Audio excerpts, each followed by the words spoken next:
shalay wuxuu ahaa cabdulla saciid maanta la oran maayo marxuumka aasa meydka xareeya halkaasaan uga tegaynaa waxa badbaadin kara camalkii saalixa wey ehelkii iyo maalkii kulli way noqonayaan markaasaa nabigu ilaahay wuxuu yidhi qur-aanka qofkii ilaahay ku xirnaa adduunka markuu joogay oo ilaahay caabudi jiray oo xalaasha badsan jiray oo xaaraanta ka carari jiray oo ilaahay u sujuudi jiray oo addoon ilaahay ahaa markii la wamaa rabbuka rabbi allah ilaahay wuxuu yuthabbitu allahu aladiina aamanuu bilqowli thaabit waqti adag baynu ku jirnaa allah aqoontu ma badna xalaashu ma badna aakhirada jacaylkeedu ma badna nin walba wuxuu u haystaa inuu haysto shahaado adduunkan kale wallahi inaysan jirin qofkii mu'minka ilaahay carabka ugu riday yuthabbitu allah markii la yiraahdo rabbiga waa ke rabbi allah nabigu waa ke sallallahu alayhi wasallam nabiyullaahi muhammad sallallahu alayhi wasallam diintiina wuu ka jawaabayaa nabigu wuxuu qabrigu wuxuu noqdaa laba arrimood inuu ku noqdo rawdatu min riyaadul janna beer jannada kamid inuu ku noqdo oo qof mu'mina ilaahay ku xiran ahayd oo adduunkan markuu joogay xalaashiisa ilaalin jiray dulmiga ka carari jiray xaqdarada ka carari jiray ilaahay aqoonsanaa waxa weeye qabriga waxa looga dhigayaa beer arwaaxdana jannada loogu xiraaya faasiqi faajirkii ظالمكي متكذيه كي خير كدرنا هذا أنقانا حين وين أنقانا طول كم مرمو وحلا جاي أمرك لا وربك لو يديه وحورنا إلهي ضدك وحي إلهي إنسداس أنا ساسائر كم الجواب كره ويا قلبي وحوق مجرين دار ما وشيء قيمة بدن تنكلوا الدعاء وحين وعدي شيخي وحي نوشيء وحي اللي نوشيء جري oo dhabta ahaa laakiin aynu hilmaano badana goortii aynu meelaheena iska joogno ina ku cusbaata hadda oo kale oo ina cabsi gelisa waxaan marag ilaahay ka nahay caruurta yar yar inay garanayso inay dhimanayso waxaan kale ognahay waxa meesha ina ka raaci doonaa inay yihiin camalkeen maanta halkan waxa ku baxay ilaahay naxariis janno hageeye cabdulla saciid oo ahaa nin ku weyn dunida tan أفريقيا قيمة بدن كلها كارهان سوماليا نين معروف أها وح بدن صومري وسوي شقيي ومد بدن التقين مجعنا كلها لكن ما أنت وح عد وحين ترك الري وعين الدنيا هو ذا كقرن وقورت النفتي له كلتجي ويردول كبير كيس جلينه وإنه إسكقرنه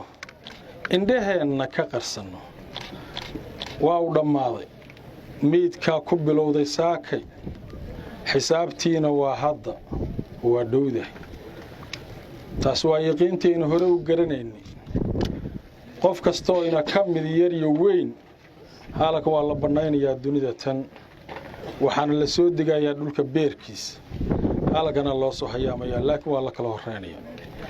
waqtiguna ma badna dunida la joogaya intaan hore u joognay baan ka qiyaasan karaa inta marka la sii joogayaana intii hore badankeed raggeena isu muuqdo waa ka yartahay markii deeda iyo wax la qiyaaso ilaa baa sin kasta qadarti garanaya xilliga tahay inta dabadeed waxaan u ducaynaynaa oo Ilaahu uga baryeynaa inuu jannadii geeyo Ilaahay waxaanu ka baryeynaa annagoo isku duuban ina jannadii firdawsa geeso Ilaahay waxaanu ka baryeynaa ina dambigiisa dhaafto ma dambilaa nin dhulkan guudkiisa jooga ma dambilaa Ilaahay waxaanu ka baryeynaa ina dambigiisa dhaafto Ilaahay anagu waa cafinay wada jir baan u cafinay sida hadda la sheegayay isagana Ilaahay naga caf Ilaahay iska nacaf adaa Ilaahow cafiska kara adiga qafuur raxiima adaa awood leh Ilaahay nin xisaabtiisa isku halayn kara ma jiro Ilaahay waxaanu ka baryeynaa ina xisaabtiisa inteeda xumeed Ilaahay ina u dhaafto wixii si hagaagsanana Ilaahay waxaan ka baryeynaa ina u barakayso Ilaahay waxaan ka baryeynaa masaabaxaagu waa badan yahay ummad badan baad masaabaxaysa mid kamid ina ka dhigto Ilaahay ummadda masaabaxayso mid kamid Ilaahay ka yeel Ilaahay miskiin weeye maanta tabar ma leh waa adigu xisaabtaada sugaya wuxuu isku halaynayaana ma jiraan adiga aan ahayn ilaahu naxariistaada waxaan ahayn meel laguma gaaro ilaahu nina camalkiisu ma ballan qaadi karo ilaahu iska cafi ilaahu jannadii firdawsa gee marxuumkaas oo nin weyn nagu ahaa oo taariikh ku lahaa dalkeena iyo dadkeena ilaahay waxa uga baranay maanta martibu u yahay ilaahay inuu dambi dhaafo ilaahay inuu naxariisto ilaahay waa tawaab waa ghafuur rahiim ilaahay inuu naxariisto jannada firdawsa ilaahay ku daro faatiha maalinba nin baynu keenaynay halakan runtii waxaasoo dhan waxaa layna ka rabaa dadkeenna nool inaynu xisaabtanno oo ku xisaabtanno in halkaasu ina ka dambayso oo aynu culimmada wacdigeeda iyo dadkeenna saaxiibul caqliga ah taladiisa iyo dardaarankiisa inaynu weelayno inaynu ka shaqayno maslaxaddeenna iyo iscafinteenna iyo khayrkeenna qabuurta inta laga faa'iidaa intaa weeye waxaan ilaahay ka rajaynaynaa in ilaahay quluubteenna isu jeediyo in ilaahay uu ina waafajiyo sawaabka khayr ilaahay kuweena nool saasaan u rajaynaynaa cabdulla siciid oo ninina ku weyn ahaa runtii markuu adduunka ku noolaa nin macno weyn inoole ahaa intuu jiray waa garanaynaa wakhti badan ma ahayn nin kastii xisaabta ha xisaabtamo ha ka xisaabtamo inta uu jiray iyo inta uu qiyaasayo inay u hadhay isagoo aan hubin oo ogeyn inta loo soo jiro laakiin nin kastina xisaab buu waa xisaabtamaa waa in la xisaabtamaa ilaahay waxaan u rajaynaynaa cabdulla siciid ilaahay inuu godka u qaboojiyo kitaabkiisa in ilaahay midigta uga dhiibo su'aasha in ilaahay u fududayo ilaahu su'aasha rabbiyow ilaahu waafaji ilaahu su'aasha khayr jawaabta khayr ilaahu waafaji rabbiyow ilaahu waa cafinay rabbiyow adiguna xaggaa ka cafi ilaahu xaggaa ka cafi rabbiyow ilaahu rabbiyow adigaa caf badana ah adigaa qufuura raxiima ilaahu waxaanu kuu weydiinaynaa muslimiin baanu nahay awood annagu ma lihin ilaahu awooddaadan waxaanu ku baryaynaa rabbiyow inaa cafiso marxuumka ilaahu waxaanu kaaga barnay rabbiyow dad islaamaanu nahay maalin waxa weeye dad badna ay sooman yihiin wadaacii bishii rabadaan oo khayrka badnayd baa haddeer laga soo baxay bilihii barakaysnaa baa lagu jiraa ilaahu waxaanu ku weydiisanaynaa rabbiyow inaa cafiso maydkaa cabdulla siciid anigu aqoon badan baanu lahaa wuxuu ahaa markii laga yimaado aasaaskii ururkii SSDF raggii wax ka asaasay markii dambana golihii ugu dambeeyey oo maxamed siyaad barre ra'iisul wasaare Cumar Carte Qaalib wuxuu ahaa wasiirka hawlaha guud oo golihii ugu dambeeyey oo Cumar Carte Qaalib uu dhiso golihii kale oo Cali Mahdi ka mid ahaa dawladdii Salbalaar oo Caydiid iyo SNA markii la qaybsamay wuxuu ahaa wasiirkii maaliyadda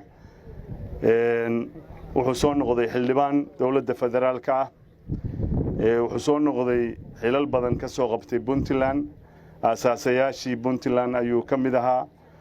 anigu waxaanu golaha wasiirada ku wada jiray 2003 iyo 2004 inta October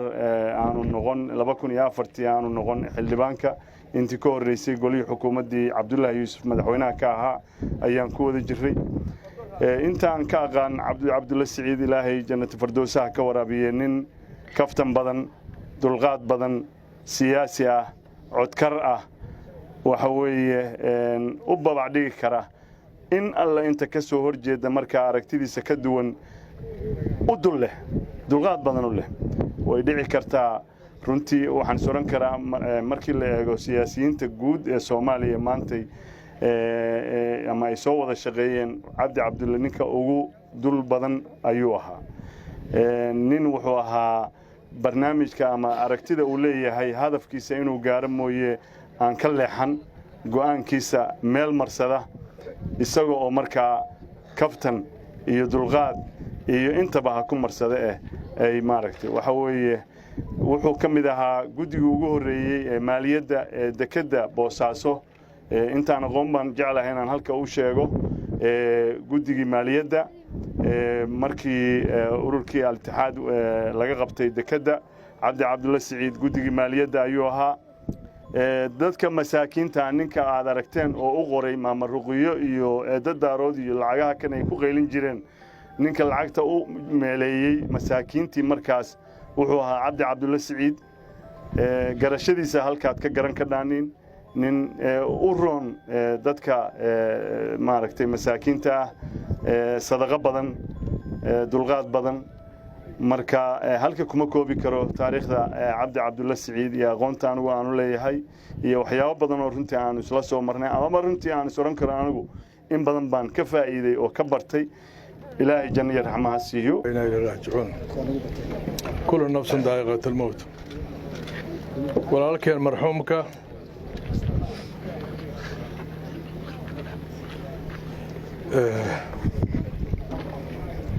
nin taariikh laba Soomaaliya ku leh Puntland ku leh taariikh fiican oo baldaaba buu ku lahaa ilaahay u naxariisto ilaahay dambigiisa dhaaf ilaahay jannada gohoya uga dhigo ilaahay wax kan baryayna kitaabkiisa gacanta midigta ka siiyo ma ilaaweyno laakiin inaan xusuusano oo u ducayno baa nagu waajib walaal inaga taga weeye ilaahay walaalihiisa kala la kulmiyo saalixiinta insha Allah qof baa ilaahay loo hortagaya qof qaraabo la socoto iyo qof ehliyad kale la socoto iyo qof muxuu ahaa geedkii midna ma jiro rabbi waxa la horgeynayaa qof walba isagoo kaligiisa wixii marka aad hormarsatay iyo wixii adduunka intaad joogtay aad adigu amal oo la timi ayaa ka horeeya halkaas aad ugu tagaysaa ilaahay waxaan ka baryaynaa inuu naxariisti janno siiyo walaalkeen ilaahay waxaan uga baryaynaa inuu cafiyo ilaahay iska cafiyo innaguna inaynu cafino war ma cafinay wuxuu soo maray wuxuu ahaa siyaasi wuxuu ahaa oday wuxuu ahaa nin wax badan soo maray marka bini aadanka inay isku dhacaan iyo cid ay isqabtaan iyo dee la waayimayo marka inaynu cafino cafiyo masaamax inteena noolna inuu iscafino qof walibaaba waxa weeye waa laga tegaya adduunkan wax macno oo ku fadhiyo ma jiro maalmo kooban baa la joogayaa maalmaha kooban inuu qofku acmaal saalixa iyo khayr iyo wuxuu ilaahay ugu dhawaanayo inuu la yimaado ayuu mudan yahay laakiin waxaad moodaa bini aadanku inuu garab marsan yahay oo adduunka uu asisto inuusan ka tegayn cid walibaana saasay ku talagelaysaa waxay isleedahay maanta qofkii la weydiiyo la yiraahdo diyaar ma tahay aakhiro in qabrigan kan xiga lagu geliyo qof diyaar u ahay ma jiro haddaynan ikhtiyaarkeenna ku joogayn innagoo jecel oo garanayna halkaa intaynu dhigno baynu ka tegaynaa raalli innagoo ku ah taa innagoo marka og inaynan haddana qalbadeennu ayan weelayna markaynu hadda ka tagno oo aynu ka laabanno waxaynu doonno inaynu samayno oo waxaynu muxuu ahaayey xalaasha iyo xaaraanta aynu isku khaladno oo weliba u badanno dhinaca muxuu ahaayey geedkii waa nasiib darro weyn taa marka laga taxadaro waxaan rabaa inaan kelmad halkan uga faa'iidaysto qolada maamulku way joogtaa ilaahay deegaanka barwaaqu siiyey waxaad arkaysaan waxyaalo anshax xumo ah hadda maayirkii iyo way joogaan iyo mas-uuliyiintii gobolka gabdhaha isku masawiraya kaymaha dhexdeeda muxuu ahay meelaha marfashada laga dhigtay oo ilaahay weyne ah uu naxariista iyo dooga iyo barwaaqada ka soo saaray arrinkaa wax ka qabta oo arrinkaa u istaaga oo waxa anshaxumada keenaya halala dagaalamo magaalada muqaadaraadka iyo waxyaalaha xun oo laga sheegayo halala dagaalamo qof walibana mas-uuliyad baa ka saaran qof mas-uuliyadda laga reebay ma jiro qofkii soo arkaa inuu ciddii wax ka qaban kardha uu gaarsiiyo oo mas-uuliyiinta maamulka uu gaarsiiyo waa waajib waa mas-uuliyad saaran qof kastaaba inuu xumaanta iyo sharka uu la dagaalamo waa wax dhammaanteen inoo wanaagsan waana mas-uuliyadayna saaran ilaahay waxaan ka baryaynaa inuu inoo dembi dhaafo ilaahu noo dembi dhaaf rabbiyow ilaahu noo dembi dhaaf rabbiyow ilaahu mawtideeda dhimato u naxariiso ilaahu marxuumka aan maanta halkaa ku aasanay ilaahu naxariisi janno sii rabbiyow ilaahu qodka u waasici rabbiyow ilaahu kitaabkiisa midigta ka sii ilaahu waafaji qowlka saabitka ilaahu waafaji ilaahu annagana bacdigiisa aanaan fidmayn ilaahu noo naxariiso rabbiyow ilaahu nimcada aadna siisay iyo raxmadda iyo barwaaqada ilaahu waa kaaga xamdina waa kaaga shugnayn ilaahu noo siyaadi rabbiyow ilaahu noo siyaadi